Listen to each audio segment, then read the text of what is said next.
Ya, kali ini kita bersama Mbak Priska ya akan membahas tentang sosok yang saat ini sering dibahas di media sosial. Entah kenapa yang biasanya pejabat Jakarta yang selalu dibahas, ini pejabat dari Jawa Barat, yaitu Kang Deddy Mulyadi. Ada hal yang istimewa dari sosok beliau gitu. Jadi sekarang ini Mbak, kalau biasanya ya pemberitaan ini senternya ke Jakarta sebagai pusat ibu kota, sekarang marah ke Jawa Barat, ke Deddy Mulyadi. Ada pandangan beliau ini adalah sosok yang terlihat seperti apa ya, Mbak Presiden gitu. Nah, namun kita akan mendengar penjelasan dari Mbak dan nanti kita akan komentari. Silakan Mbak. Oke Mas, ini langsung aja ya Mas. Gini, Ya. langkah berani Kang Deddy Mulyadi terbitkan edaran larangan minta sumbangan di jalan di Jawa Barat, gitu Mas. Aktivitas meminta sumbangan di jalan, apalagi di persimpangan atau lampu merah, seringkali mengganggu arus lalu lintas. Dengan adanya larangan, Deddy ingin jalankan tetap lancar tanpa hambatan dari aktivitas seperti itu. Tak jarang aksi minta sumbangan di jalan dimanfaatkan oleh oknum yang tidak bertanggung jawab. Uang tidak sampai ke yang membutuhkan, tapi justru dimanfaatkan untuk kepentingan pribadi atau kelompok tertentu. Iya. Ini fakta sih sebetulnya kalau yang di lapangan Mbak ya. Banyak sekali sumbangan ke kampung-kampung ataupun di jalan-jalan yang protokol, jalan-jalan besar ya, mengatasnamakan sumbangan dan lain-lain. Ini jadi keresahan nih di mata Kang Deddy Mulyadi ya. Ia mengatakan ini justru menimbulkan polemik. Ya, mengganggu pengguna jalan gitu loh. Nah, jadi oleh sebab itu beliau menghimbau untuk melarang aksi minta sumbangan di jalan. Dengan solusi, akan dicarikan solusi nantinya oleh pejabat-pejabat terkait gitu. Ya, jadi ini langkah awal mungkin di beberapa awal jabatan yang dipegang oleh Kang Deddy. Beliau sudah membuat suatu kebijakan yang menurut saya ini cukup berani Mbak Benar Mas. Ya, karena ini menyasar bukan hanya ke, kalau kita bilang ke ormas ya, yang sering minta sumbangan, katakan seperti oknum-oknum ya. Ini juga menyasar ke masyarakat yang mungkin menengah ke bawah, yang mungkin mengandalkan hidupnya dari minta sumbangan. Benar.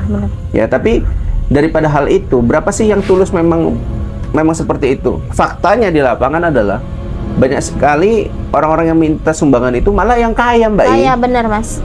Ya, beberapa waktu yang lalu ada seorang ibu-ibu ya, kakak-kakak masuk ke laundryan atau apa, menyebut kerjaan saya pengemis tapi saya ada mobil, kamu ada mobil gitu. Seolah-olah kerjaan dia itu membanggakan banget gitu. Padahal ini yang dikhawatirkan sama Kang Deddy Mulyadi, dimanfaatkan dan uangnya itu ya untuk kepentingan untuk kepentingan pribadi gitu. Benar. Ya.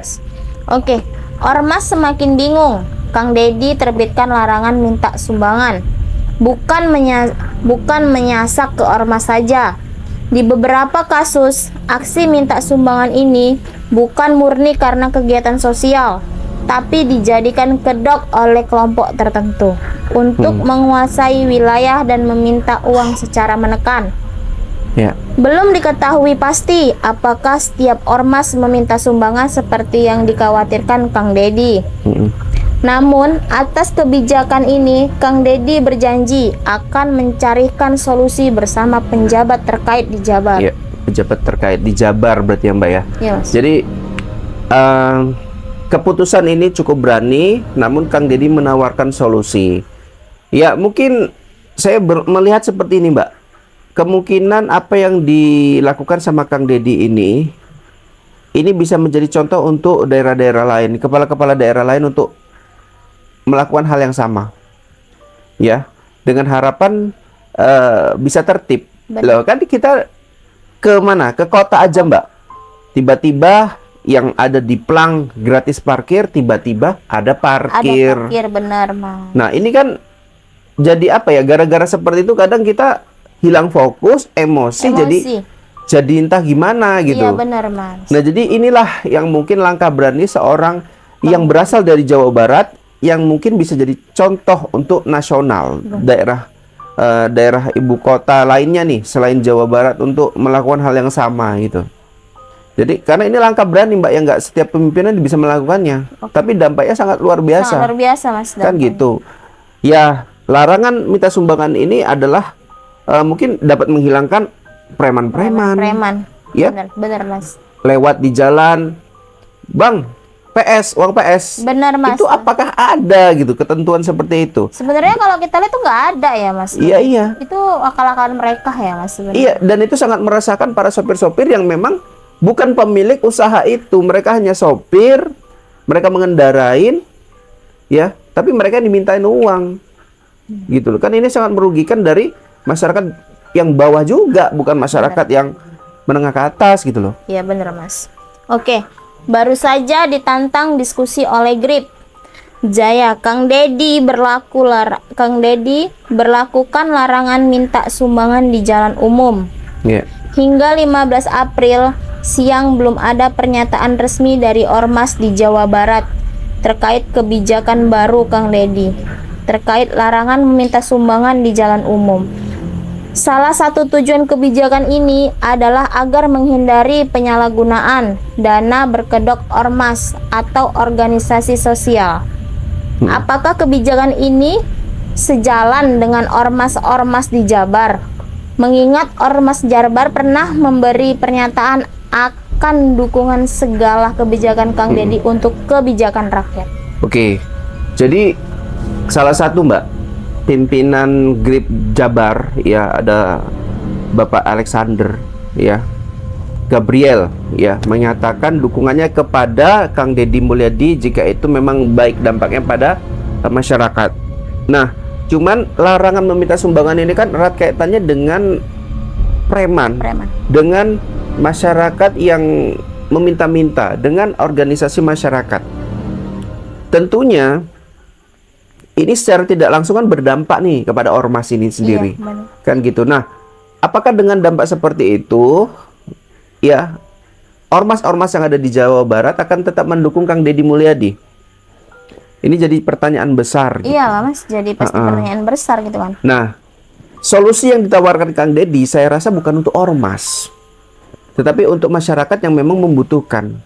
Contohnya, Kang Deddy pernah menyatakan masalah sumbangan masjid. Mungkin sebagian masjid-masjid ya meminta pengguna jalan ya untuk menyumbangkan rezekinya untuk pembangunan masjid yang belum selesai. Benar Mas. Nah, ini pernah dibahas dan akan dicarikan solusinya. Tapi kalau ormas memerlukan dana, kemudian apakah pemerintah daerah Jawa Barat yang dipegang Kang Deddy mau mencarikan solusi? Benar itu, Mas. Jika ormas tidak lagi meminta sumbangan seperti yang ada di lapangan-lapangan ini ya, gitu. Ini saya jadi pertanyaan besar sih Mbak, menurut saya. Oke. Gitu. Menurut Mbak gimana nih? Kalau menurut saya Mas, itu tadi Mas, balik lagi gitu kan.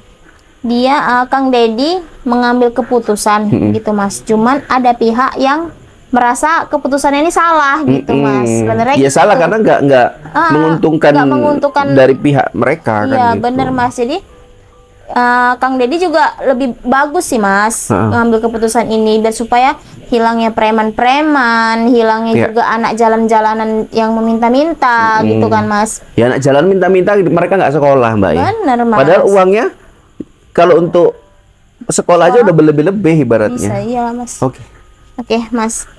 Bukan ke ormas semata. Inilah tujuan Kang Deddy larang sumbangan di jalan umum. Deddy Mulyadi menjelaskan bahwa larangan ini bertujuan untuk menjaga ketertiban dan keselamatan lalu lintas. Ia menyorot bahwa penggalaan dana di jalan raya dapat mengganggu arus lalu lintas dan membahayakan keselamatan pengguna jalan. Deddy juga menekankan bahwa meskipun tujuan penggalaan dana seperti pembangunan tempat ibadah adalah mulia, pelaksanaannya harus dilaksanakan dengan cara yang tidak mengganggu ketertiban umum. Iya, jadi kayak ada orang minta sumbangan pakai jaring gitu ya. Bener Mas. Ya sebagian orang tuh ya Mas, di tengah tuh kan orangnya. Iya, masalahnya itu. Bener. Dan inilah yang mau diselesaikan sama Kang Deddy Mulyadi, mencarikan solusi. Bukan menutup, bukan melarang, tetapi mencarikan solusi untuk masalah yang mungkin banyak masyarakat itu merasa terganggu. Yang saya lucu ya Mbak, mungkin di beberapa daerah, tidak semuanya, itu udah jalannya sempit, pinggir aspalnya itu tinggi, dengan dataran tanahnya, kok nekat Di tengah-tengah ya Mas. iya, masang sumbangan itu di tengah-tengah. Jadi pengguna jalan itu kan meper sampai keluar dari jalur itu loh. Iya. Kasihannya itu pinggiran aspalnya itu tajam-tajam, jadi kadang ada yang Jatuh jatuh kadang ya, lah Mas. apa, tapi mereka seolah-olah menyampingkan itu. Ibadah itu oke gitu kan, tapi kan keselamatan orang juga harus diperhatikan, diperhatikan gitu. Benar, Mas. Kenyamanan gitu. Makanya kenapa yang pernah saya dengar, membangun polisi tidur dekat-dekat masjid itu nggak boleh sebetulnya, karena bisa mengganggu pengguna jalan. Pengguna jalan. Ya kan, tempat ibadah bukan ditujukan untuk mengganggu pengguna jalan kan, Iya, gitu. Untuk supaya pengguna jalan itu nyaman gitu. Benar, lewat gitu. dari depan pun nyaman gitu Mas. Iya. Oke Mas. Disambut Mbak Presiden, Deddy Mulyadi datang ke Bogor. Warga begitu antusias. Ada momen menarik dalam kunjungan Gubernur Jawa Barat Deddy Mulyadi ke kawasan Mbah Dalem, Kota Bogor pada Senin 14 April 2025 sore. Kehadirannya disambut meriah oleh ratusan warga, hingga sempat menimbulkan kemacetan dan penutup jalan total batu tulis. Ya. Kedatangan sosok yang akrab disapa Abang Aing itu menyerupai penyambutan seorang presiden. Sejak tiba di lokasi sekitar pukul 15 WIB, Deddy langsung diserbu warga yang ingin bersalaman, berfoto selfie hingga menyampaikan keluhan pribadinya. Iya. Jadi Mbak, tadi saya udah bilang di awal, sekarang pemberitaan itu bukan fokus ke DKI Jakarta, tapi berfokus kepada daerah Jawa, yaitu Jawa Barat. Jawa Barat, benar Mas. Yang dipegang oleh sosok orang Sunda yang bernama Kang Deddy Mulyadi, walaupun dia mengerti sebetulnya bahasa Jawa, Mbak. Iya. Iya. Pandangan Mbak melihat sosok Kang Deddy Mulyadi ini ke depannya, ya, perjalanan politiknya bisa mengarahkan beliau ke kursi presiden, ke kursi RI 1. Menurut Mbak gimana? Kalau yang saya lihat gini Mas, Kang Deddy Mulyadi ini dicintai banyak orang ya Mas, gitu. Dan hal-hal yang dilakukan dia hampir semua rata hal-hal positif Mas. Jadi kayaknya warga tuh semua tuh antusias untuk menaikkan dia untuk menjadi orang nomor 1 Mas, Iya. gitu kan. Cuman kan kita sebagai warga juga tidak bisa cepat-cepat menaikkan dia sebagai itu. Kita kan belum tahu Mas, kita nggak tahu juga nih. Ini hanya mau menaikkan channel, maaf nih sebelumnya, channel-channel dia, atau memang ini murni dari hati dia, Iya. Mas. Gitu. Hal ini sebetulnya pernah kita bahas Mbak bersama Mbak Ilo, pejabat yang mengkontenkan ya kinerjanya di lapangan. Saya rasa kalau itu positif, kenapa enggak? Benar, Mas. Dan setiap pejabat kalau mau kayak dia, kenapa enggak? Biar masyarakat tuh melihat, oh ini loh kinerja daripada pejabat kita gitu. Iya. Tapi kan nggak ada yang berani. Nggak ada Kenapa? yang berani itu Mas. Karena gitu. takut disentil gitu. Benar. Kadang kan kebijakan mereka tidak sesuai atau tidak memihak gitu loh. Makanya pejabat-pejabat ini enggan menjadi sosok seperti Kang Deddy Mulyadi karena takut kebijakannya itu mungkin bertentangan gitu dengan jabatan dia ya nah, Mas. yang jadi persoalan gini Mbak, menurut Mbak apakah memang kalau kita kan melihat RI 1 presiden itu kan dari Jawa, ini dari Sunda. Calonnya ini dari Sunda, itu gimana? Kalau Kang Deddy ini naik kan jadi Sunda itu gimana? Bener. Kalau yang saya lihat ya kita maunya tuh yang perkembangan bagus-bagus. zaman apakah hal itu bisa mungkin terjadi gitu? Kalau perkembangan zaman Mas, dengan dia menjabat sebagai gubernur sekarang ini Mas, kita sudah lihat banyak yang udah diubah gitu ya Mas, yang udah ini harus kebijakan dia itu sudah banyak gitu kan Mas. Jadi kalaupun seandainya dia nanti itu menjabat sebagai orang nomor 1 Mas, kemungkinan kita juga nggak tahu ke depannya ya Mas, negara bakalan berkembang Mas gitu. Nggak mempersoalkan masalah suku-suku lagi ya? Bisa jadi nggak mempersoalkan masalah itu mungkin kalau Mas. Kang Deddy jadi RI 1 wakilnya mungkin dari Jawa ya, itu mungkin saja seperti itu. Iya benar Mas. Oke, mungkin sampai sini Mbak. Oke, kayaknya perjumpaan kita malam ini sampai sini aja ya Mas ya. Iya. Oke, saya Friska Indigo mohon undur diri. Assalamualaikum warahmatullahi wabarakatuh.